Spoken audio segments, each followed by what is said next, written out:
आज हम हिंदी साहित्य के कुछ प्रीवियस क्वेश्चन करेंगे। तो इतिवृत्त और आलोचना का संवेद रूप होने से वह इतिहास आज भी प्रकाश स्तंभ बना हुआ है। इस कथन में जिस इतिहास को संकेत किया गया उसके लेखक हैं आचार्य रामचंद्र शुक्ल। तो इनका जो ग्रंथ है हिंदी साहित्य का इतिहास 1929 ईस्वी में, और ये शुक्ल जी समीक्षक एवं आलोचक है। हिंदी साहित्य के इतिहास में आदिकाल के लिए आधार काल किसने नाम दिया है? तो सुमन राजी और मोहन अवस्थी। तो ये हम डिटेल एक्सप्लेन देखते हैं।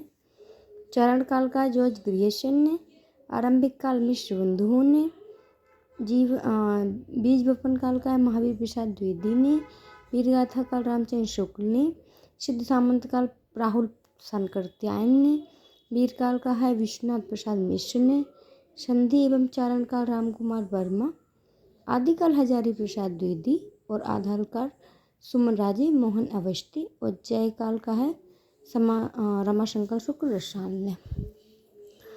रामचंद्र शुक्ल का साहित्य इतिहास ग्रंथ हिंदी साहित्य का इतिहास नागरिक प्रचारणी सभा से प्रकाशित हिंदी शब्द सागर की भूमिका में किस शीर्षक से किया गया? तो ये किया गया हिंदी साहित्य का विकास, जो है 1929 में प्रकाशित हुआ था। जो हिंदी साहित्य की भूमिका है वो 1940 आचार्य हजारी प्रसाद द्विवेदी। हिंदी साहित्य का 2 भागों में आचार्य विश्वनाथ प्रसाद मिश्र। आ डिक्शनरी ऑफ इंग्लिश एंड हिंदुस्तानी के लेखक हैं जॉन गिलक्राइस्ट। निम्न में से कौन सी रचना मिश्र बंधु द्वारा रचित नहीं है? तो ये पृथ्वी कल्प, ये है नेत्रोन्मीलन की। ठीक है, पृथ्वी कल्प मिश्र बंधु द्वारा रचित नहीं है। ये किसकी है? ये है गिरिजा कुमार माथुर की। ठीक है, इनकी और रचनाएं मंजीर नाश और निर्माण धूप के दान शिला पंख चमकीले आदि इनकी रचनाएं हैं। ठीक है,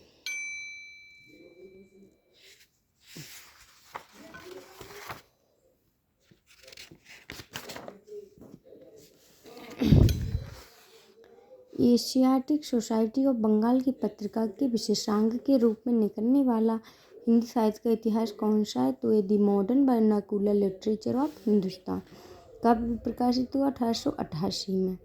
और जो किस पत्रिका से हुआ था? Asiatic society. ठीक है, दी modern vernacular literature of Hindustan नामक ग्रंथ के लेखक ग्रियर्सन है। ग्रियर्सन ने अपने ग्रंथ में 952 कवियों को शामिल किया।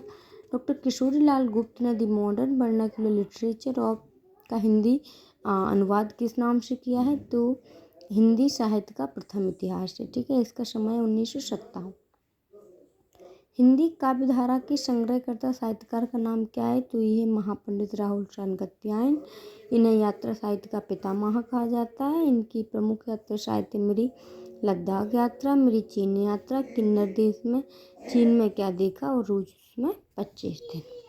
इनमें से किसने अपने हिंदी साहित्य में आदिकाल को संधिकाल या चारण का? तो हमने पीछे ही पढ़ा था कि रामकुमार वर्मा है, जिन्होंने अपने इतिहास को क्या कहा है?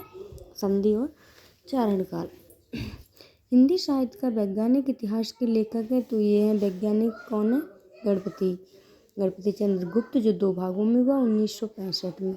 और डॉक्टर रामस्वरूप चतुर्वेदी ने हिंदी साहित्य और संवेदना का विकास 1986 नामक ग्रंथ लिखा। रामकुमार वर्मा ने आलोचनात्मक ग्रंथ लिखा 1938 में।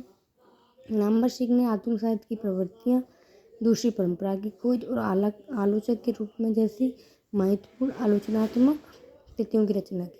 और जो दी मॉडर्न वर्नाक्यूलर एक ग्रियर्सन का है 1888 में, और इसे हिंदी साहित्य का सच्चे अर्थों में प्रथम ग्रंथ मानते हैं। हिंदी साहित्य का वृत्ति इतिहास, इस इतिहास ग्रंथ का प्रकाशन किया था नागरिक प्रचारणी सभा से। कितने खंडों में? 16 खंडों में। ठीक है, हिंदी साहित्य जगत में मिश्र बंधु नाम से विख्यात हैं, तो गणेश श्याम शुक। ठीक है, जो कृष्ण बिहारी लगा के देता है वो गलत है।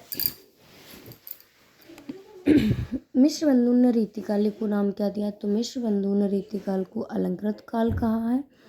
आचार्य शुक्ल ने रीति ग्रंथों की प्रचुरता के कारण इसलिए रीतिकाल नाम दिया है। विश्वनाथ प्रसाद मिश्र ने संगाल काल और रमाशंकर शुक्ल ने रसाल काल। ठीक है, 17वीं से 19वीं सदी को रीतिकाल की अवधि माना। हिंदी साहित्य के आदिकाल को सिद्ध सामंत कालिका राव सन 31।